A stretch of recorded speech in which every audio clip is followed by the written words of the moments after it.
आज इस वीडियो में हम बात करने वाले हैं उन रीजंस के बारे में जो हमारे कंसंट्रेशन और फोकस को कम करती हैं। दोस्तों, कंसंट्रेशन हमारी वह योग्यता है जिसके द्वारा हम किसी एक चीज़ पर ध्यान केंद्रित करते हैं, याद करते हैं, पढ़ते हैं, जिससे हम महत्वपूर्ण चीज़ों पर ध्यान देते हैं और बाकी चीज़ों को नज़रअंदाज करते हैं। हम अपनी पूरी लाइफ में बहुत सारी चीज़ों को देखते हैं, उन्हें पढ़ते हैं, सीखते हैं, लेकिन यह ज़रूरी नहीं है कि हमें हर चीज़ याद ही रहे। स्कूल जाने वाले कई स्टूडेंट्स अधिकतर ये कहते हैं कि उन्हें चीज़ें याद नहीं रहती है। किसी भी चीज़ को वो समझ तो जाते हैं लेकिन याद नहीं रख पाते। अब ये कैसी बात हुई? ये बहुत सारे बच्चों के साथ ये प्रॉब्लम्स होती है। तो चलिए जानते हैं कि वो कौन कौन से प्रॉब्लम्स हैं जो स्टूडेंट्स को के कंसंट्रेशन को कम करने का काम करती हैं, क्योंकि अगर आप प्रॉब्लम्स जानेंगे तभी आपको उनके सॉल्यूशंस के बारे में भी पता चलेगा। तो चलिए पहले हम बात करते हैं प्रॉब्लम्स के बारे में, उसके बाद उनके सॉल्यूशंस के बारे में जानेंगे।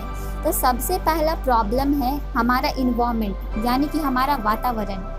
हमारे आसपास की कई चीज़ें बहुत बार हमारे कंसंट्रेशन को डिस्ट्रॉय करने का काम करती हैं। जैसे कि मान लो अगर आप पढ़ने बैठे हो और घर में कोई आ जाए, या फिर आपको किसी ने कोई काम बता दिया, या पड़ोस में कहीं शोरगुल होने लगे, या आपकी कोई मनपसंद मूवी आ रही हो टीवी पर, तो क्या आप देखोगे? नहीं, ज़रूर हमारा मन उसकी तरफ जाएगा और हम टीवी देखने भी जाएंगे।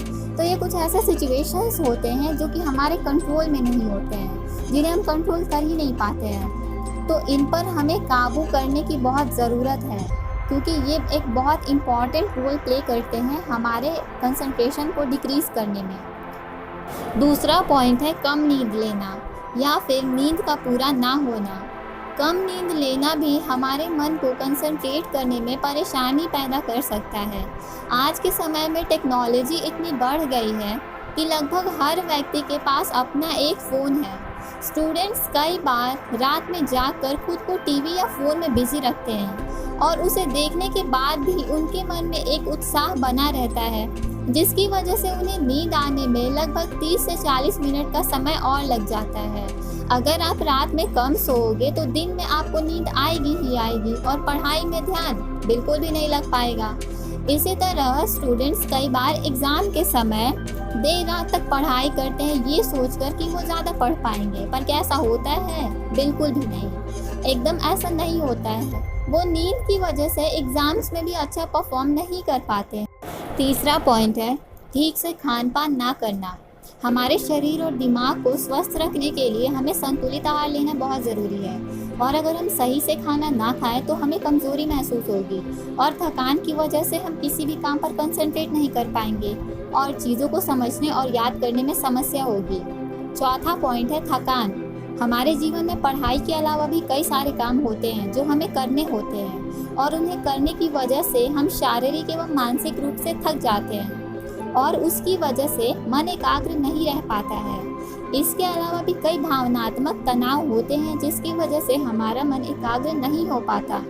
जैसे कि कोई टीचर या पेरेंट्स ने हमें कुछ बोल दिया, या फिर किसी दोस्त से हमारी लड़ाई हो जाए, तो क्या हम किसी चीज़ पर कंसंट्रेट कर पाएंगे? नहीं।